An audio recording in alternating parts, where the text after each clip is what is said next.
What's up, guys? Welcome back to End-to-End Web Development. If you're new here, I encourage you to go and check out my previous videos on the collection proxy. If you're a returning user, I thank you for your support and I hope you're finding value in these videos. So while you're here, please like and subscribe and follow me on GitHub.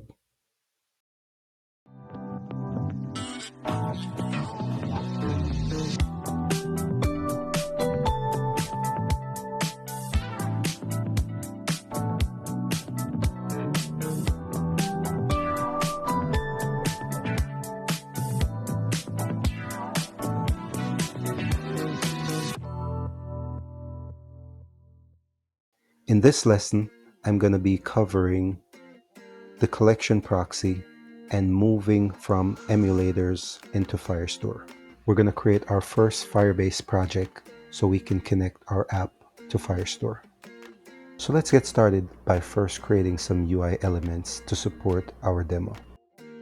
We're going to need a table to present all the users that we're going to be storing in the database. And then we're also going to need a form to be able to create new users. So using Daisy UI and Tailwind CSS, we're going to start out by creating a table. So first I'll create a div that's going to be the container of my table, and then I'll create my table. And on my table, I need to have a t-head. And then in the t-head, I'm going to have a tr, which is for my table row.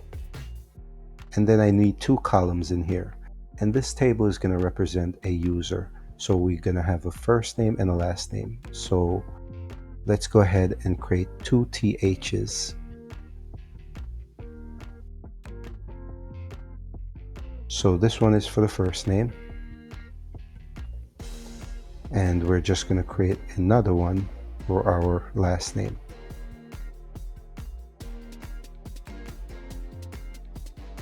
So now that we have our t-head, let's go ahead and create our t-body. And same thing here, in the t-body we're going to need a tr. And in our tr, we're now going to need two tds. And I'll just populate these with some default data for now. And let's go take a look at our table. So we can see it doesn't look very much like a table right now because we're missing some styles. So let's go ahead and complete that. So because we're using Daisy UI, I want to come on my table here and add a class for table.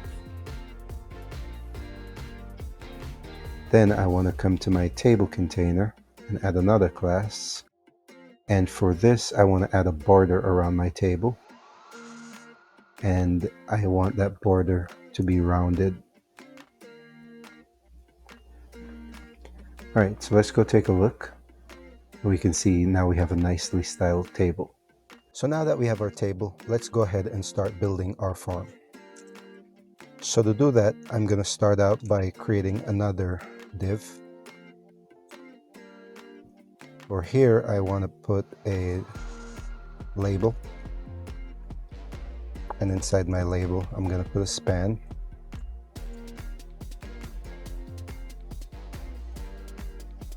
This is going to be for my first name.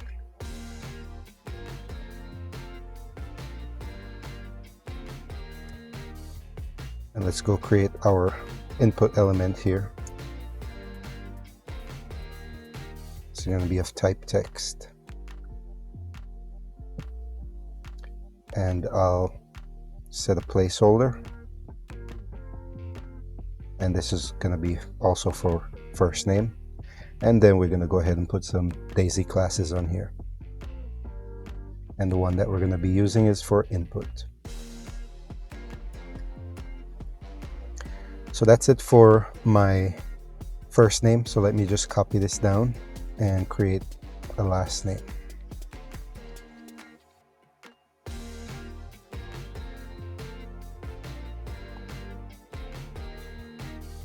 So to be able to create users, I'm going to need a button. So let me go ahead and create that here. So I have my button, and I'm just going to put a class on here.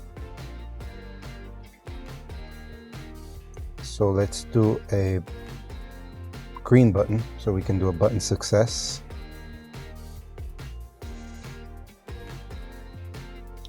And we're gonna want to uppercase our text. Well, we need the text to be white and uppercase.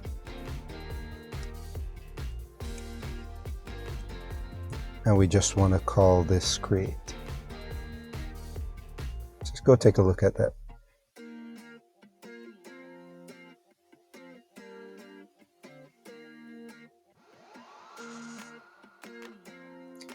So we can see that everything is a bit jumbled in here, so I need to apply some styling.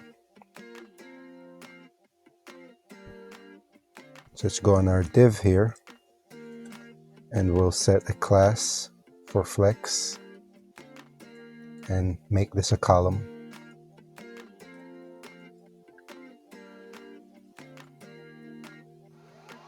So now we have everything straightened out nicely. So it seems like we might be placing our form here, or mixing our form with our table container. So let's go ahead and fix that. That needs to be outside of here. And we can now see the separation. So let's go ahead and complete our input fields. We're missing a property here, so we do need to set a class on this for floating label. And now if I take a look at it, we can see everything styled out properly now. So let's create some separation between our table and our form. So we just need to go to our main container, and we'll put a gap.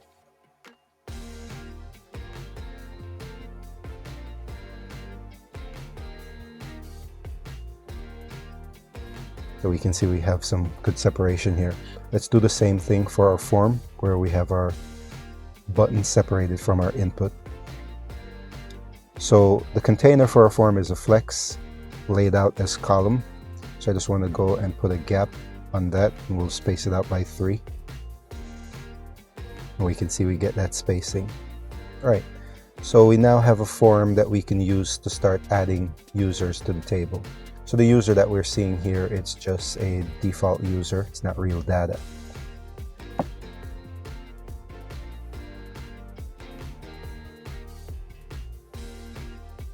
All right, so before we go out and start creating our table in Firestore, we want to come in here and start connecting our UI here to our collection. So let's go ahead and import our collection from the collection proxy. And we're going to go and create a user form or a user document.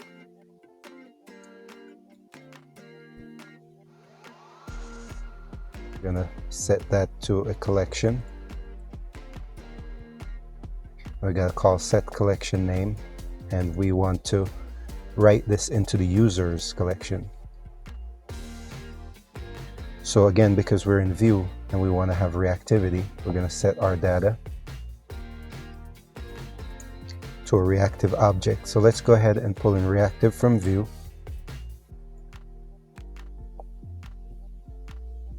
And then we'll apply that.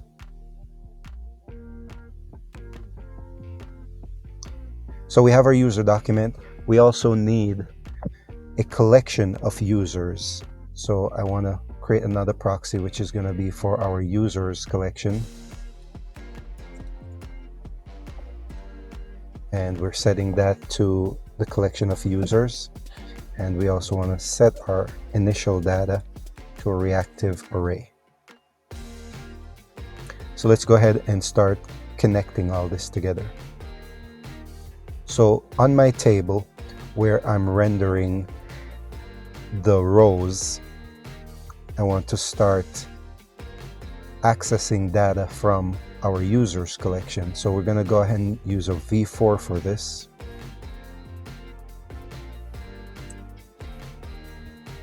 And we're going to name this as user in our users collection.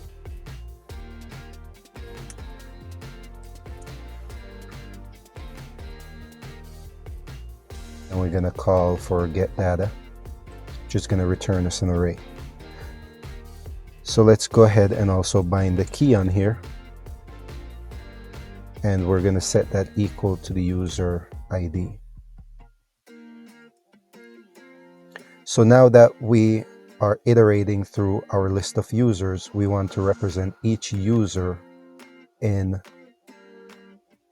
the row and copy out the first name and last name onto our columns. So we'll access the user first name. And for the last name, we're going to access the user last name.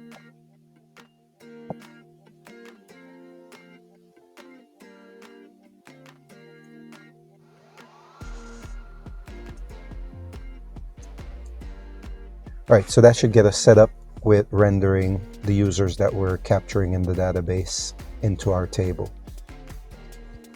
So let's just go ahead and start binding everything to our form.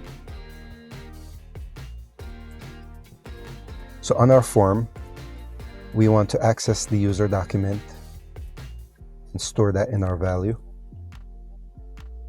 So from the user document, we're going to call get data, and we want to get the first name. And then whenever the data changes, so whenever we capture an input, we are going to access the event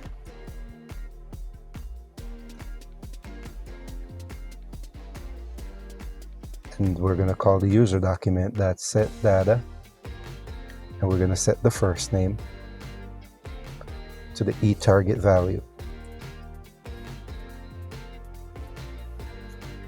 And to save some time, I'm just going to copy this down onto the last name.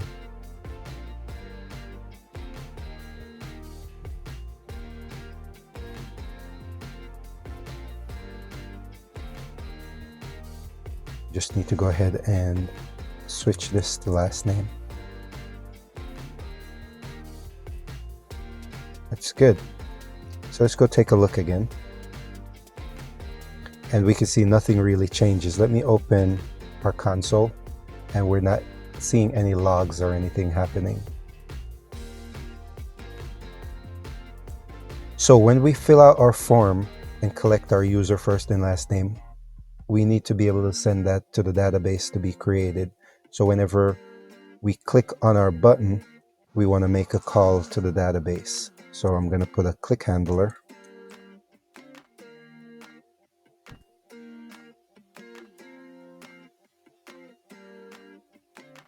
And we're going to call user document.create. We're also going to call user document.replace data and set doc, just so that we can clear out the user form to prepare us for creating the next user. And then we're calling set doc just so we can generate a brand new user ID. So I want to go ahead and make this an async function though.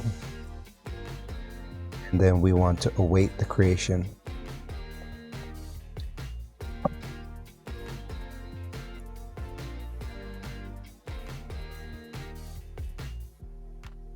All right, great. So I think that's it for our form. So we now have a form that we can use to enter users in the database. So right now, if I go ahead and try this, it should not work. So we didn't collect anything, and we can see that we're throwing an error here because we have no Firestore connection at this point. So now we need to go out and create our database. So let's jump into Firebase, and we're going to create our first project. So I'm going to create a new project, And let's call this demo 1. Let's continue. And I'll just go with all the defaults. And select an account for analytics and create our project. So this is going to take a couple of seconds here, and then we'll be all set up. So now we have our database set up. We're going to go ahead and continue. And the first thing we want to go ahead and do is to access all our products, and we're going to enable our Cloud Firestore.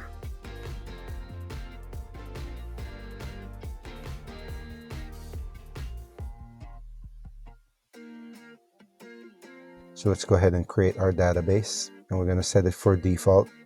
Just keep all the default values. So because we're going to want to do a demonstration, and I don't want to go through rules right now, we're going to create a whole new video to explain rules and securing your app.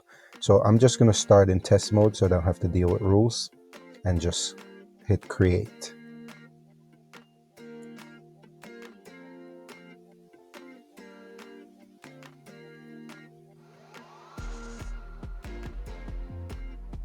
All right, great. So we can see now we have our database, we have access, and there's no documents currently in here.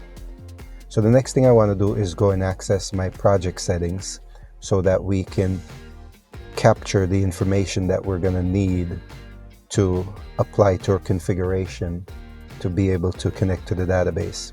And right now, all we're going to need is the project ID. So let's go ahead and copy that. And then we want to go to our .env file, and we're going to replace the project name that we have here to the project that we just created. So we have our project name set, and the next thing we want to do is turn off our emulators, because now we're not going to be connecting through our emulators. We want to go directly to Firestore. So I'll just go ahead and set this to false.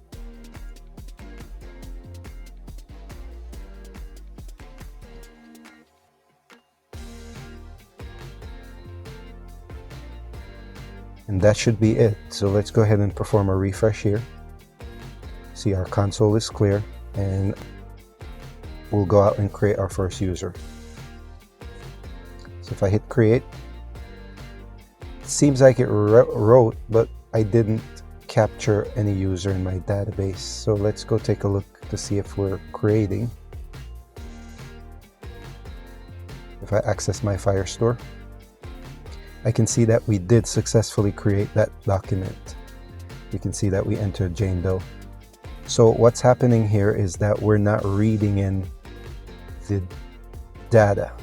So let's go ahead and get back into our app.vue, and we want to pull in unmounted from view.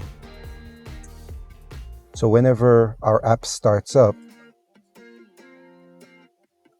we want to make a request and get all the documents for our users collection.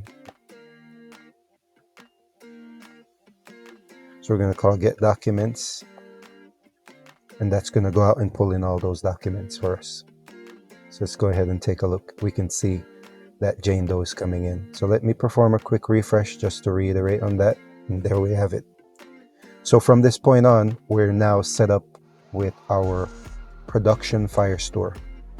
So no longer running on emulators. Let's create a couple more users in here.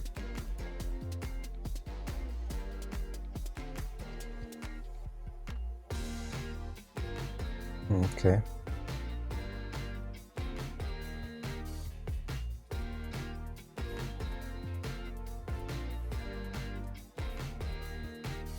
And there we have it. If I take a look at my database, I can see that we were able to create a bunch of different users.